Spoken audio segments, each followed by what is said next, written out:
যে কৃষ্ণমাটি যে রক্তদান অর্পণ শিবিরের গেটের ব্যানার ছেঁড়া হয়েছে। আমরা ইতিমধ্যে আমরা দেখেছি, আমার নিজের অঞ্চল, আমরা সেখানে গিয়ে তদন্ত করে দেখেছি, রাতের অন্ধকারে তারা কিছু তৃণমূলের দুষ্কৃতীরা তারা এই ব্যানার ফেস্টুন ছিঁড়ে দিয়েছেন। আমরা ব্যানার ফেস্টুন ছিঁড়ে দেওয়ার পরে আমরা আইনের আশ্রয় নিয়েছিলাম এবং আমরা লিখিতভাবে আমাদের উত্তর কাশীপুর থানার সেটা জমা করেছি এবং ওই উত্তর কাশীপুর থানার ওসি, সম্মানীয় ওসি মহাশয়, তিনি বলেছেন যে কে বা কারা করেছে এটা আমরা জেনে গেছি, তার নামে এফআইআর করার নির্দেশ দিয়েছেন, কেস করে দিয়েছেন বড়বাবু নিজে। আমরা দেখি তাকে কিভাবে অ্যারেস্ট করে কি করে সেটা আমরা অপেক্ষা করছি।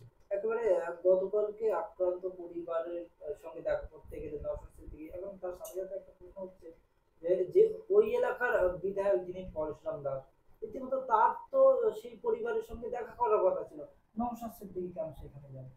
দেখেন, আজকে একটা ভালো প্রশ্ন করলেন। আজকে আপনি ভাবুন তো, বিভিন্ন বিধানসভায় গিয়ে নওশাদ সিদ্দিকীর মানুষের সুখ দুঃখের কথা কেন শুনতে হচ্ছে?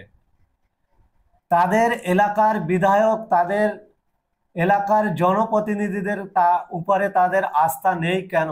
এটা আগে জানতে হবে। শাসক দল যেভাবে মানুষের উপরে